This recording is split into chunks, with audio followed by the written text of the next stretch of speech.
Our motivation behind this project was we realized there are many blind spots when it comes to emergency response. The delivery of the defibrillator is the first step in the emergency response.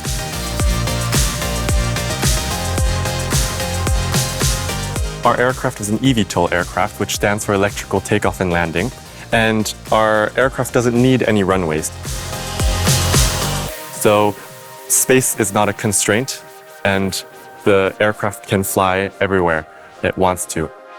We have 8 coaxial motors that allow it to take off vertically and land vertically, as well as 2 propellers on our wingtips, which allow horizontal flight.